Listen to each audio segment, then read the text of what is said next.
जय माता दी, जय श्री महाकाल। स्वागत है आप सभी का हमारे धार्मिक पॉडकास्ट विद प्रियंका में। यहाँ आज हम बात करेंगे कामरूप कामाख्या शक्तिपीठ की। ये वह सिद्ध स्थान है जहाँ शक्ति स्वयं प्रकट होती है। यह देवी की आराधना योनि के रूप में की जाती है। वह देवी जो इस सृष्टि की आधारशिला है। और इसी दिव्य मार्गदर्शन को देने के लिए हमारे साथ आज उपस्थित होंगे पंडित देवेंद्र भार्गव जी, जो इस तांत्रिक कामाख्या पीठ के उपासक व साधक हैं, जो देश विदेश के कई साधकों को भी अपना मार्गदर्शन दे रहे हैं। और वे आज हमें बताएंगे कि कामाख्या रहस्य तंत्र क्या है और कैसे अपने जीवन की हर कामना को पूरा करने के लिए कामाख्या तंत्र आपके लिए लाभकारी और उपयोग। और मिलते हैं हमारे आज के मेहमान पंडित देवेंद्र भार्गव जी से। नमस्कार प्रियंका जी। भगवती महाकाली के स्वरूप की भगवती माँ कामेश्वरी कामाख्या के लिए आपने मुझे आमंत्रित किया, इसके लिए मैं हृदय से आपका धन्यवाद करता हूँ। दुनिया में आज तंत्र और साधनाओं की जब बात होती है तो सबसे पहले कामाख्या तंत्र की बात होती है। क्यों कहा जाता है कामाख्या को तंत्र की राजधानी? क्या है कामाख्या तंत्र का रहस्य? कामाख्या वरदा देवी नील पर्वत वासिनी त्वम देवी जगन माता जौनि मुद्रे नमस्तुते, जौनि मुद्रे नमस्तुते। जहाँ से तीनों लोकों की ब्रह्मा विष्णु महेश की भी रचना होती है, वह भगवती माँ कामाख्या कामेश्वरी हैं। क्योंकि औनी पीठ है, इस धरा पर तीनों मृत्यु लोक में सभी ने जन्म लिया है। और जन्म कहाँ से लेंगे? हम जन्म योनि पीठ से ही लेंगे। तो भगवती महाकाली के स्वरूप में ही माँ कामाख्या विराजमान है, प्रकृति की नायिका हैं। भगवती संपूर्ण धरा की मालिक हैं। भगवती बाबा महाकाल की महाकाली हैं।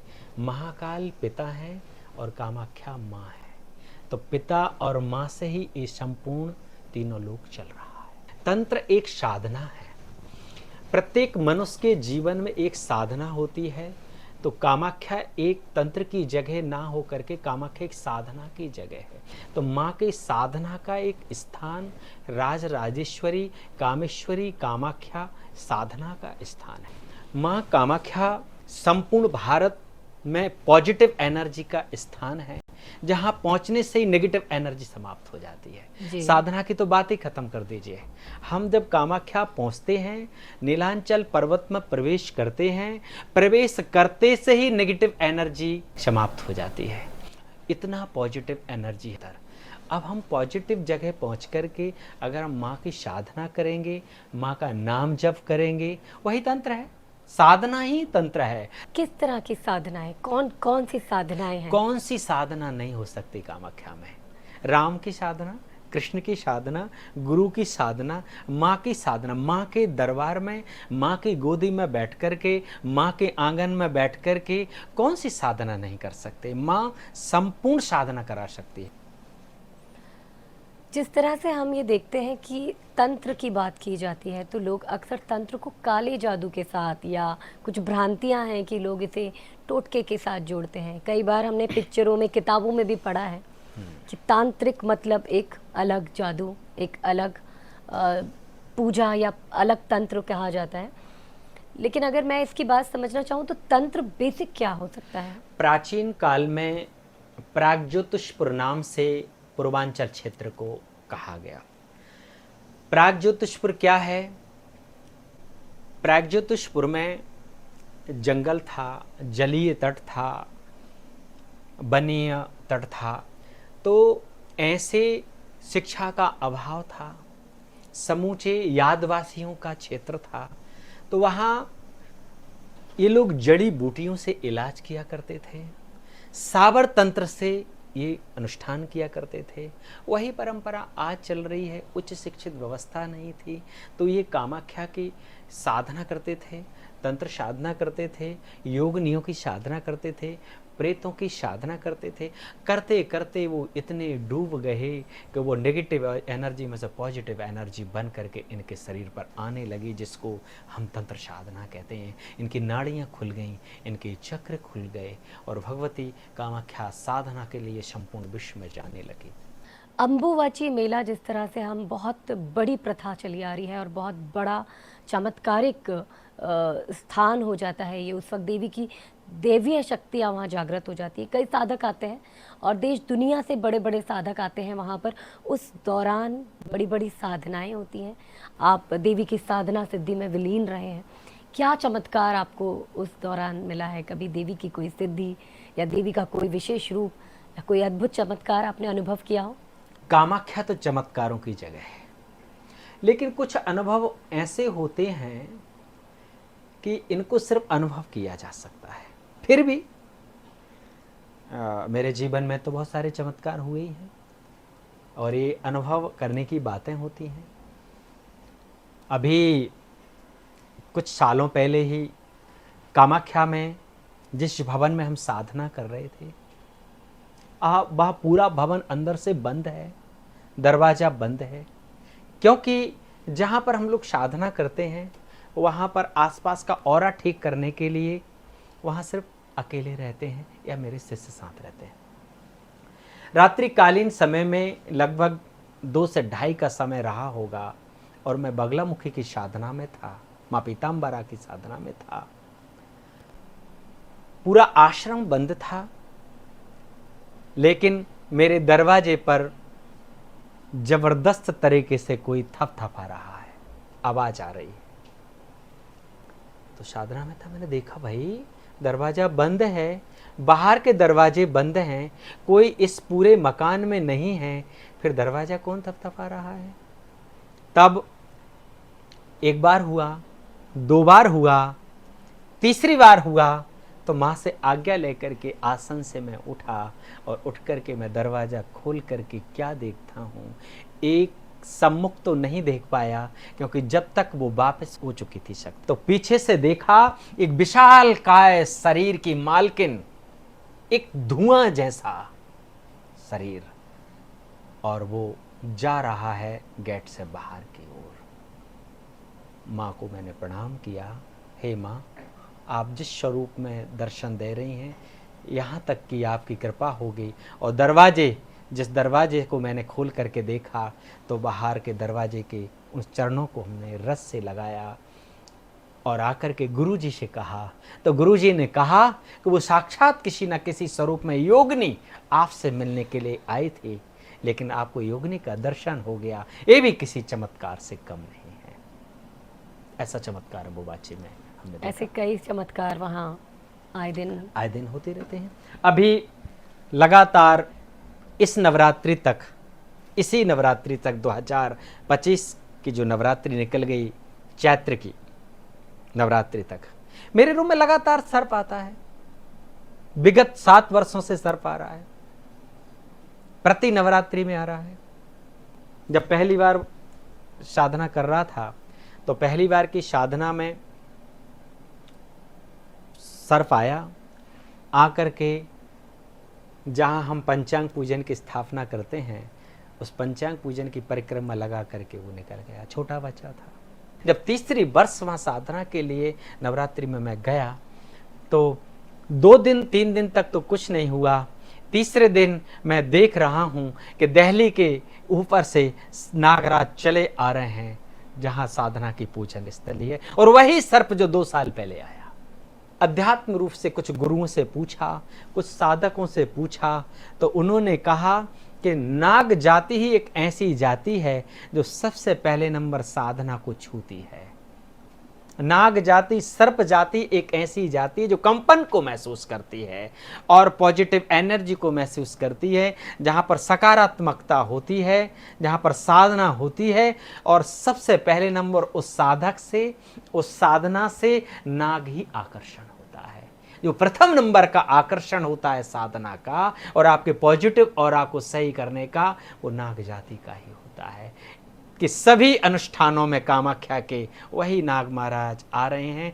मैंने बार बार ताटू शर्मा जी से कहा तो उन्होंने भी कहा कि जहां आप साधना करते हैं ये मनसा देवी की पूजा होती है, ये नागों का ही घर है, आप करिए ना। और मैं भी निश्चिंत होकर के साधना करता हूँ। गुरुजी, जैसे हम देख रहे हैं कि मंत्र बहुत अति आवश्यक है, गुरु के द्वारा दिया हुआ मंत्र बहुत ज़्यादा आवश्यक होता है। कई बार बिना गुरु के भी मंत्र कर लिया जाता है और लोगों के लिए घातक होता है, ऐसा सुना है। क्योंकि अक्सर हम देखते हैं कि मंत्र की बहुत महत्वपूर्णता बिना गुरु के नहीं होती। ऐसे क्या मंत्र हैं जो बिना गुरु के नहीं करना चाहिए, और अगर कर ले तो क्या परेशानी होगी? माँ कामाख्या के साधना गुप्त साधना की जाती है। इसको किसी भी मंत्र को या किसी भी मुद्रा के लिए हमको लोगों के लिए सार्वजनिक रूप में नहीं बोलना चाहिए। मंत्र एक गुप्त है, जैसे गुरु मंत्र है। गुरु मंत्र को हमको उच्चारण के लिए नहीं बोलना चाहिए। गुरु मंत्र को हमको मानसिक जाप करना चाहिए। साधना के लिए हम दूसरों को बताने लगेंगे, दूसरों से कहने लगेंगे। कंप्यूटर, लैपटॉप, मोबाइल से साधना नहीं हो सकती है। मार्केट की किताबों से साधना नहीं हो सकती है। गुरु के द्वारा दिया गया ज्ञान, दी गई मुद्राओं से साधना होती है। मुद्रा क्या है? मुद्रा एक एनर्जी कलेक्शन के लिए मुद्रा होती है। हमने जैसे अग्नि मुद्रा बनाई, सूर्य मुद्रा बनाई, चंद्र मुद्रा बनाई, है ना, या कुंडलिनी चक्र के लिए कोई मुद्रा तैयार की, भोग मुद्रा हुई, जल मुद्रा हुई, वायु मुद्रा हुई। ये सारी मुद्राएं हमको पॉजिटिव एनर्जी देती हैं, सकारात्मक ऊर्जा प्रदान करती हैं। मुद्राएं किसी को देने के लिए नहीं बनी होती हैं। मुद्राएं गुरु के द्वारा प्रदत्त होती हैं। मुद्राओं यह गुप्त रखने के लिए होती हैं। तो हमारे अंदर का जो बल है वो किसी को दिखाने के लिए नहीं होता है, ये तो अनुभव के लिए होता है। साधना एक अनुभव के लिए होती है। साधना को गुप्त रखना चाहिए। आजकल के बहुत सारे कुछ लोग हैं जो यूट्यूब पर साधना कराते हैं, गूगल से साधना कराते हैं। गूगल यूट्यूब साधना नहीं करा सकता, साधना गुरु करा सकता है। मंत्र गुप्त रखने का होता है, मंत्र सोशल मीडिया पर डालने के लिए नहीं होता है। कामाख्या तंत्र साधना में तो मदिरा का भी पान किया जाता है, और मदिरा दिया दीक्षा में भी दी जाती है, पूजन भी किया जाता है, बलि की प्रथा दी जाती है। कितनी संभव है? मार्ग दो प्रकार के हैं, एक दक्षिण मार्ग, एक वाम मार्ग। हम सब दक्षिण मार्गी हैं। हम भी कामाख्या में साधना कर रहे हैं, तो क्या हम मदिरा से साधना तो नहीं कर रहे हैं? क्या हम बलि तो नहीं दे रहे हैं? वाम मार्ग में, तंत्र साधना में मदिरा या बलि प्रथा है, लेकिन वो उनका विषय है, ये हमारा विषय नहीं है। माँ संरक्षण देने वाली है, माँ जन्मदात्री है, माँ पालनदात्री है, माँ कृपा की मूर्ति है, माँ दया की मूर्ति है। माँ पशुवध की आज्ञा नहीं देती है।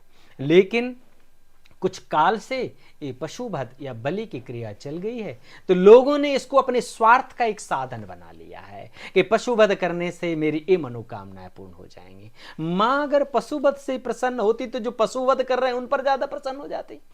वो तो दिन में 50 बलि कर रहे हैं, बिल्कुल सही। वो दिन में 25 बलि कर रहे हैं, तो सबसे ज्यादा तो वह साधक बन जाते, लेकिन उनका काम है काटना, खाना और मारना। माँ कहती है कि तू सिर्फ मेरा जाप कर, मेरी साधना कर, गुरु के बताए अनुसार मेरी साधना कर। गुरुजी, साधना में प्रवेश करने के क्या उपाय हैं और कैसे उसका निर्धारण किया जा सकता है? कैसे शुरू होती है साधना? साधना में प्रवेश करने के लिए सबसे प्रथम नंबर ये होता है, आपका घर क्या है, आपका कहाँ रहते हैं, कवच क्या है, आपकी पहचान क्या है। जिस व्यक्ति से आप मिलने के लिए आप जिस व्यक्ति से प्रेम करने के लिए बेचैन है, मिलने के लिए बेचैन है, आपका परिचय क्या है? तो आपका परिचय देगी गायत्री। आपको साधना में प्रवेश करने से पहले आपको गायत्री का जाप करना चाहिए, और गायत्री भी एक ही दिन नहीं, गायत्री प्रतिदिन करना चाहिए। गायत्री हमारा कवच है। गायत्री संपूर्ण तंत्र के सुचारू रूप से चलाने का एकमात्र साधन है। संपूर्ण साधनाओं की जननी गायत्री है। इसलिए हमको प्रथम नंबर साधना में प्रवेश करने से पहले हमको गायत्री करना चाहिए। कुछ लोगों का कहना है कि गायत्री पर ब्राह्मणों का अधिकार है। अरे भैया, गायत्री पर ब्राह्मणों का अधिकार नहीं है, संपूर्ण जनमानस का अधिकार है।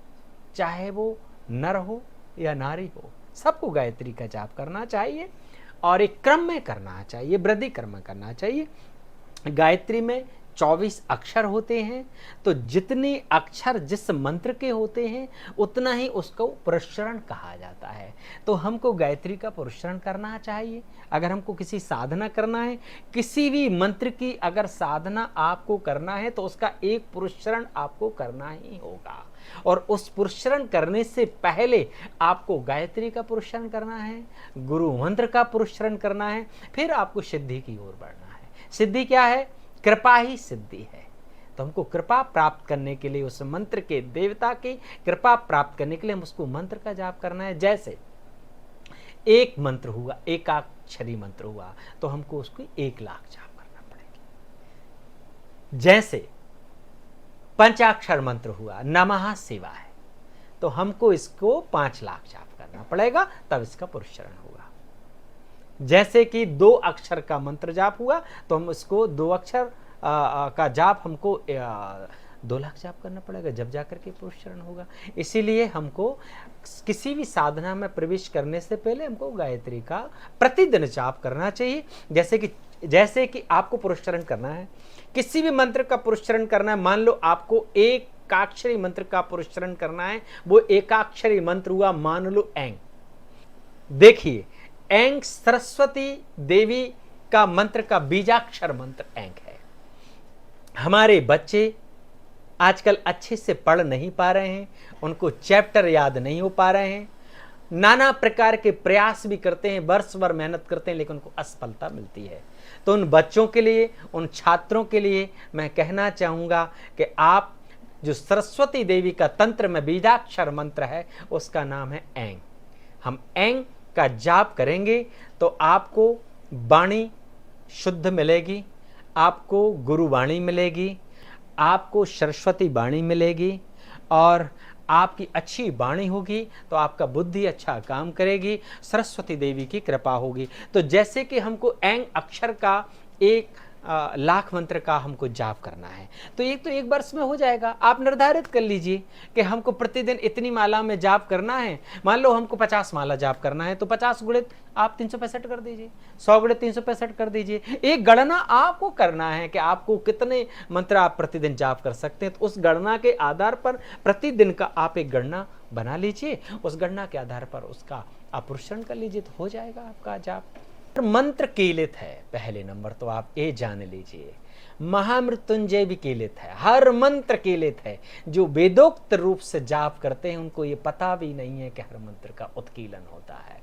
इसीलिए तंत्र में प्रवेश करना चाहिए कि हर मंत्र का उत्कीलन गुरु के द्वारा मिलता है। बिना उत्कीलन के किया गया मंत्र सफलता दिला ही नहीं सकता है,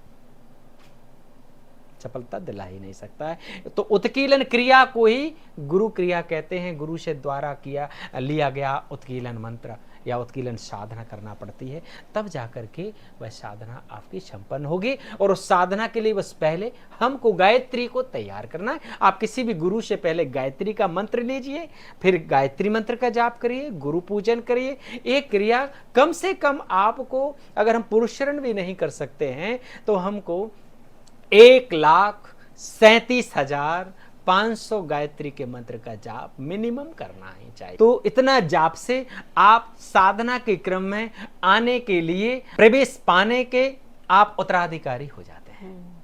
और हम किसी भी पात्रता को लेकर के जाएंगे, हम पात्र समझे जाएंगे, तो सामने वाला जो देवी देवता है वो पात्र मान करके आप जिस पात्र के धनी होंगे वह फल आपको मिलेगा। इसलिए हमको गायत्री उपासना करना ही चाहिए। क्या कामाख्या तंत्र इस स्तर पर भी कोई तंत्र साधना देती है जो हर व्यक्ति, आम जन भी अपने घर बैठ करके इस तंत्र का उपयोग कर सके और देश को भी मजबूत बना सके? तो उसके लिए यही है कि आप शुद्ध स्नान ध्यान करके, और आप भगवती के स्मरण के लिए जो सरसों का तेल का दीपक है वो अपने घर में 41 दिन के लिए भगवती के लिए लगाएं। कुछ देर तक वह दीपक जलना चाहिए, प्रातःकाल सायंकाल दोनों समय में। अगर दोनों समय नहीं हो सकता तो एक समय में माँ कामाख्या का नाम लेकर के और दीपक प्रज्वलित करें। आसन पर बैठ करके इस मंत्र का जाप करें।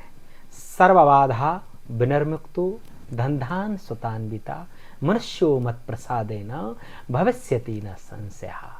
सर्वबाधा विनिर्मुक्तो धन धान सुतान्विता मनुष्यो मत प्रसादेन भविष्यति न संशय।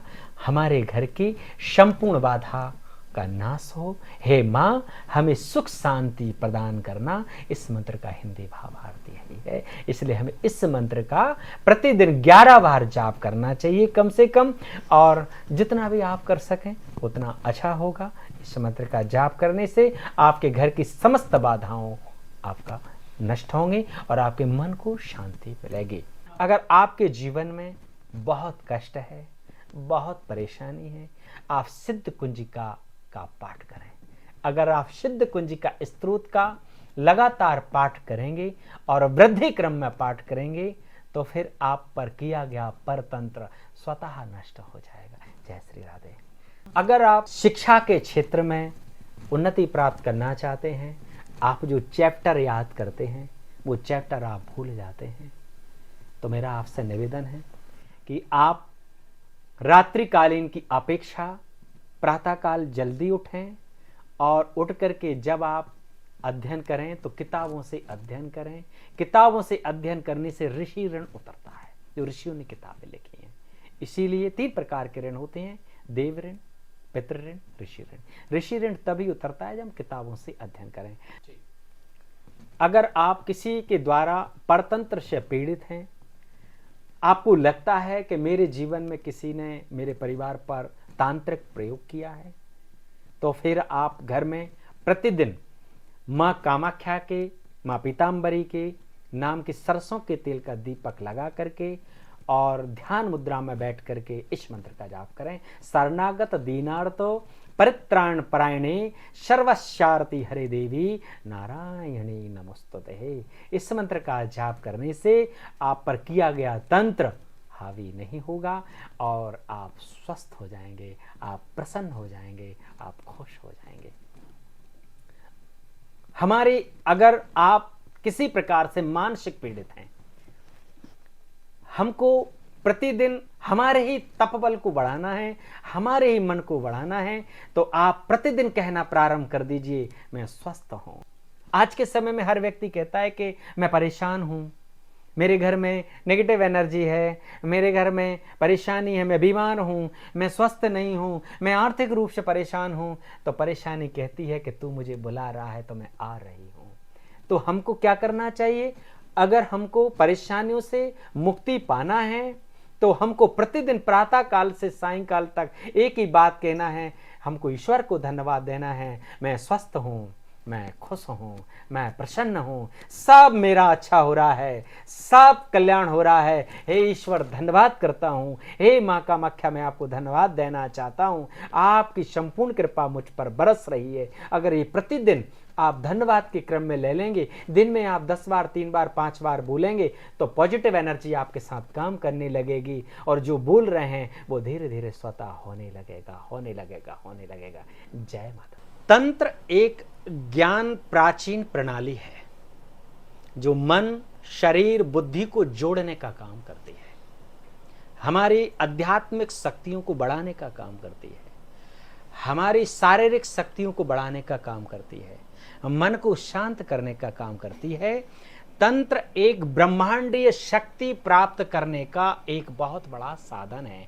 इसलिए प्रत्येक मानव को तंत्र का सहारा लेना ही चाहिए। आज का मेरा यही संदेश है प्रियंका जी कि तंत्र एक मन, शरीर और बुद्धि को कंट्रोल करने की एक शक्ति है, ब्रह्मांडिक शक्ति प्राप्त करने का एक साधन है।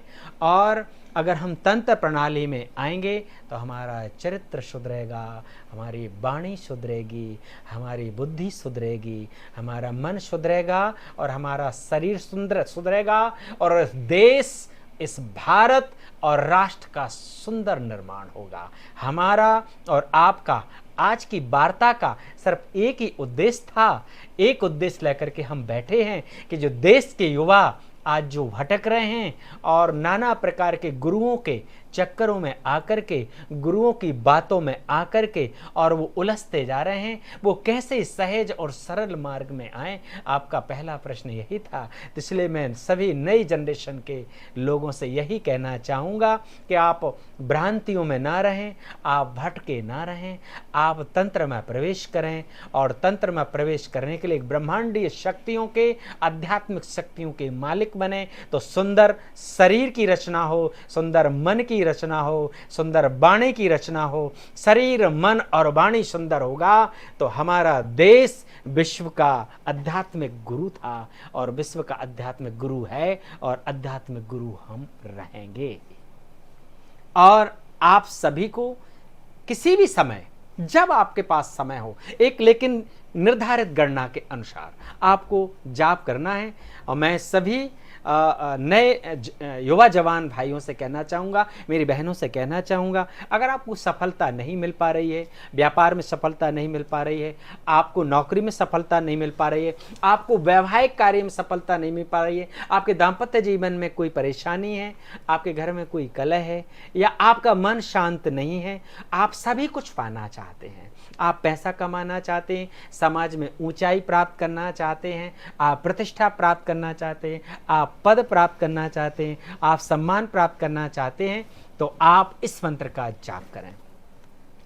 ओम कामेश्वर्यै नमः, ओम कामेश्वर्यै नमः, ओम कामेश्वर्यै नमः। ये माँ कामाख्या की कामेश्वरी जो देवी हैं, जो समस्त कामनाओं को देने वाली हैं, अगर आप इस मंत्र का जाप करेंगे तो आपकी समस्त मनोकामनाएं सिद्ध अवश्य होंगे। जय माता दी। बहुत सारी बातें हैं जो शायद एक पॉडकास्ट पे ख़त्म नहीं हो सकती।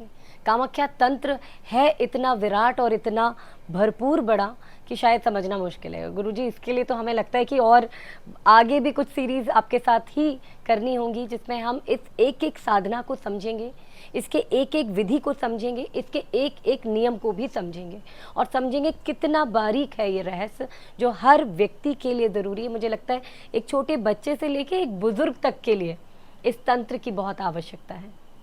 लेकिन अभी फ़िलहाल मुझे लगता है कि बहुत ज़्यादा समय हो गया है और आपका भी बहुत सारा समय हमने ले लिया है, तो अगली बार आपसे फिर मिलेंगे इसी पॉडकास्ट में।